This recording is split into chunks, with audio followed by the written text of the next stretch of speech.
Bismillahirrahmanirrahim. Assalamualaikum warahmatullahi wabarakatuh. Perkenalkan, nama saya Anggit Prasetya dengan NIM terakhir 18, Prodi S1 Manajemen. Di sini saya akan menjelaskan apa itu keluarga berencana, imunisasi, dan bayi tabung. Keluarga berencana atau KB adalah suatu gerakan untuk membentuk keluarga yang sehat dan sejahtera dengan membatasi kelahiran. Keluarga berencana merupakan suatu program pemerintah yang dirancang untuk menyeimbangkan antara kebutuhan dan jumlah penduduk. Program keluarga berencana oleh pemerintah adalah agar keluarga sebagai unit terkecil kehidupan bangsa diharapkan menerima nama keluarga kecil, bahagia, dan sejahtera atau disingkat NKKBS yang berorientasi pada pertumbuhan yang seimbang.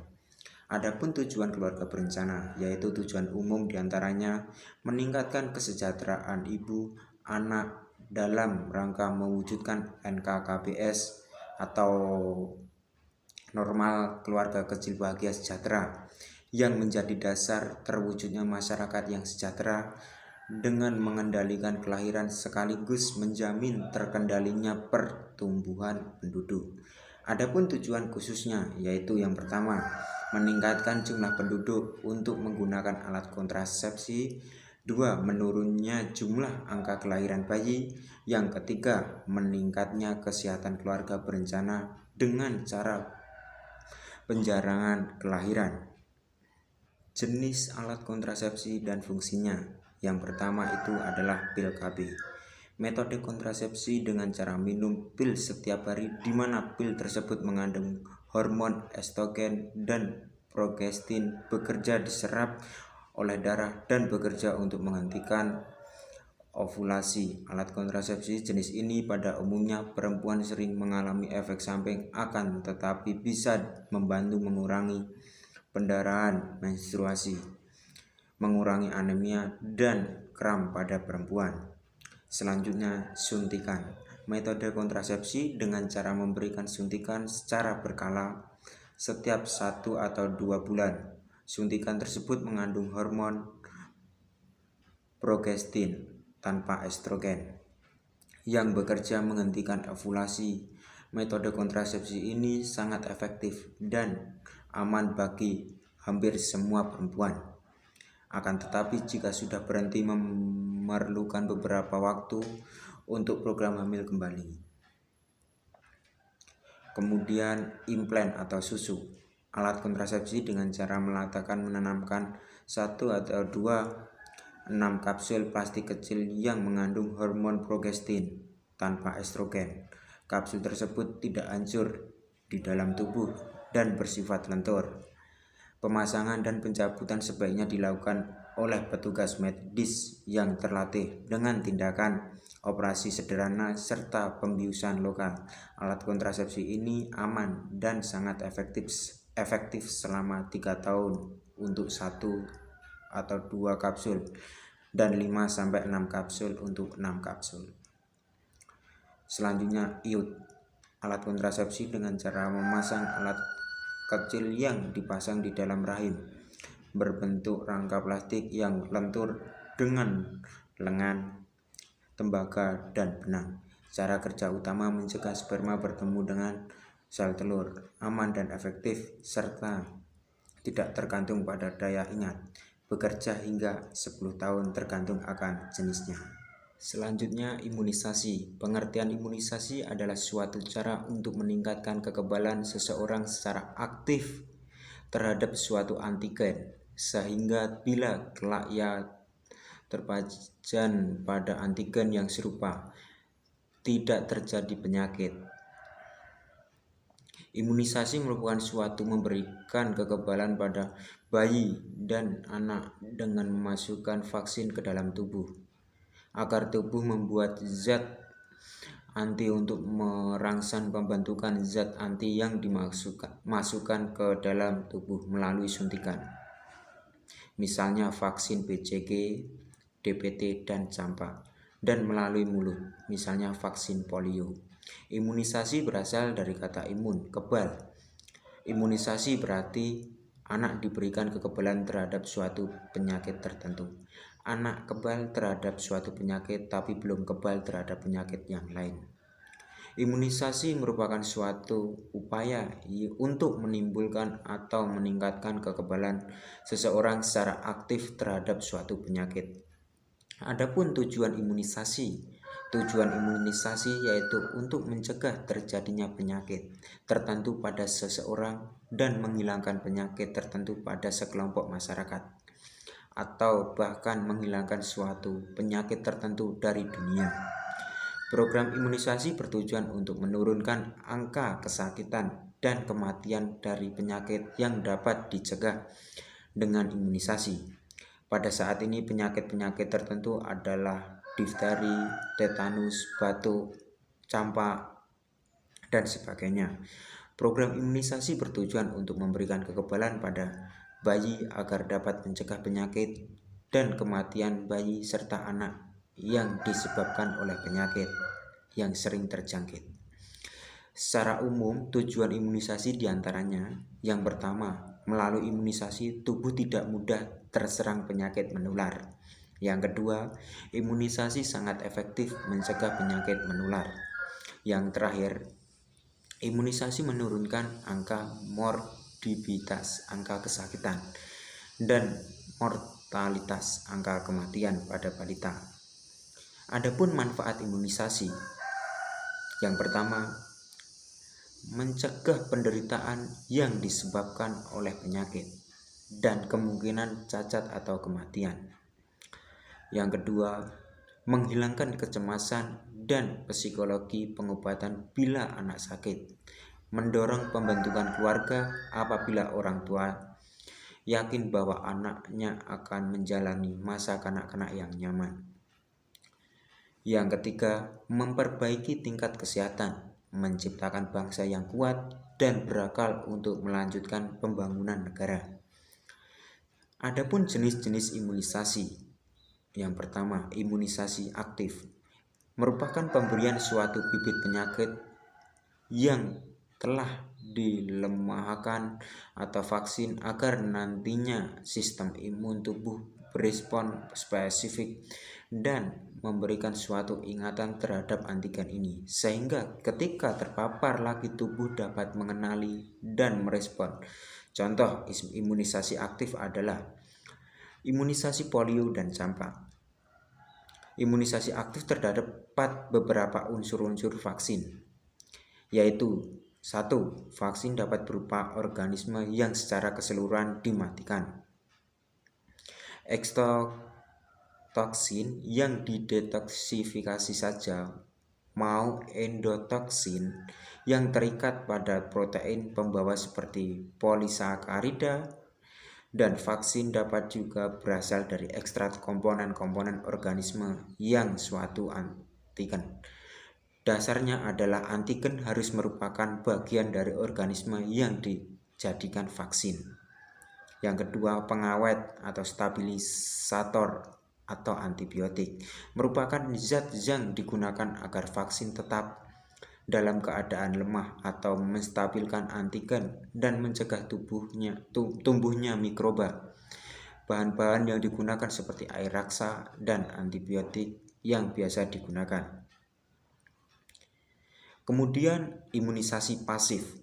Imunisasi pasif merupakan suatu proses meningkatkan kekebalan tubuh dengan cara pemberian zat imunoglobulin, yaitu zat yang dihasilkan melalui suatu proses infeksi yang dapat berasal dari plasma manusia, atau kekebalan yang didapat bayi dari ibu melalui plasenta, atau binatang bisa ular yang digunakan untuk mengatasi mikroba yang sudah masuk dalam tubuh yang terinfeksi. Contoh imunisasi pasif adalah penyuntikan ATS, anti-tetanus serum, pada orang yang mengalami luka kecelakaan.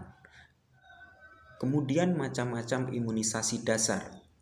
1. Imunisasi BCG atau Bacillus calmette-guerin. Imunisasi ini berfungsi untuk mencegah penularan tuberkulosis atau TBC yang disebabkan oleh sekelompok bakteria bernama Mycobacterium tuberculosis complex. Yang kedua, imunisasi DPT, difteri, pertussis, dan tetanus. Imunisasi DPT bertujuan untuk mencegah 3 penyakit sekaligus, yaitu difteri, pertussis, tetanus. Difteri merupakan penyakit yang disebabkan oleh bakteri Corynebacterium diphtheria. Difteri bersifat ganas, mudah menular, dan menyerang terutama saluran nafas bagian atas. Difteri disebabkan oleh bakteri yang ditemukan di mulut, tenggorokan, dan hidung. Difteri menyebabkan selaput tumbuh di sekitar bagian dalam tenggorokan. Pertussis merupakan suatu penyakit yang disebabkan oleh kuman Bordetella pertussis. Kuman ini mengeluarkan toksin yang menyebabkan ambang rangsang batuk menjadi rendah, sehingga bila terjadi sedikit saja rangsangan akan terjadinya batuk yang hebat. Kemudian imunisasi campak. Imunisasi campak ditujukan untuk memberikan kekebalan aktif terhadap penyakit campak. Campak, measles atau rubella adalah penyakit virus akut yang disebabkan oleh virus campak. Penyakit ini sangat infeksius, menular sejak awal masa prodromal sampai lebih kurang 4 hari setelah munculnya ruam. Infeksi ini disebarkan lewat udara. Selanjutnya, pengertian bayi tabung. Bayi tabung adalah merupakan individu atau bayi yang di dalam kejadiannya proses pembuatannya terjadi di luar tubuh wanita, atau dengan kata lain, bayi yang di dalam proses kejadiannya itu ditempuh dengan cara inseminasi buatan, yaitu suatu cara memasukkan sperma ke dalam kelamin wanita tanpa melalui senggama. Dalam bahasa Arab, inseminasi buatan disebut dengan istilah at-talqihus sinai. Kemudian proses bayi tabung adalah sperma dan ovum yang telah dipertemukan dalam sebuah tabung, di mana setelah terjadi pembuahan, kemudian disarangkan ke dalam rahim wanita sehingga sampai pada saatnya lahirlah bayi tersebut. Kemudian jenis-jenis bayi tabung. Maka bayi tabung dapat dibagi menjadi 8 jenis, yaitu 1. Bayi tabung yang menggunakan sperma dan ovum dari pasangan suami istri, kemudian embrionya ditransplantasikan ke dalam rahim istri. Yang kedua, bayi tabung yang menggunakan sperma dan ovum dari pasangan suami istri, lalu embrionya ditransplantasikan ke dalam rahim ibu pengganti. Yang ketiga, bayi tabung yang menggunakan sperma dari suami dan ovumnya berasal dari donor, lalu embrionya ditransplantasikan ke dalam rahim istri. Yang keempat, bayi tabung yang menggunakan sperma dari donor, sedangkan ovumnya berasal dari istri, lalu embrionya ditransplantasikan ke dalam rahim istri.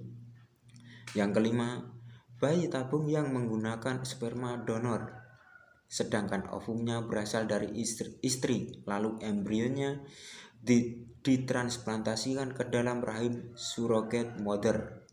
Yang keenam, bayi tabung yang menggunakan sperma dari suami, sedangkan ovumnya berasal dari donor. Kemudian embrionya ditransplantasikan ke dalam rahim surrogate mother.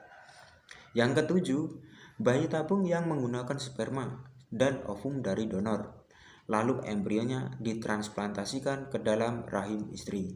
Yang terakhir, bayi tabung yang menggunakan sperma dan ovum berasal dari donor, kemudian embrionya ditransplantasikan ke dalam rahim surrogate mother. Bayi tabung menurut proses dengan sperma dan ovum dari suami istri yang menurut hukum Islam adalah mubah dengan syarat. Yang pertama, teknis mengambil semen atau sperma dengan cara yang tidak bertentangan dengan syariat Islam. Yang kedua, penempatan zigota seyogyanya dilakukan oleh dokter wanita. Yang ketiga, resipien adalah istri sendiri. Yang terakhir, status anak dari bayi tabung PLTSI RRI atau sperma dan ovum dari suami istri yang sah. Resipien istri sendiri yang mempunyai ovum itu adalah anak sah dari suami istri yang bersangkutan.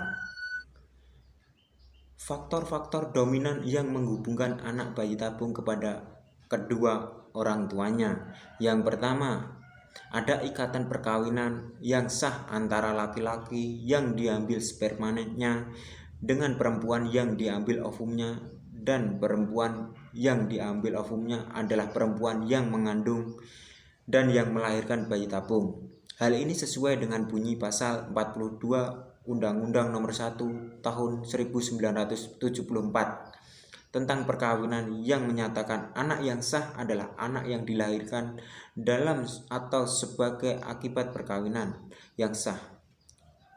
Yang kedua, ada materi sperma dan ovum yang menjadi embrio secara yakin dapat dipastikan berasal dari pasangan suami istri yang mengandung dan yang melahirkannya.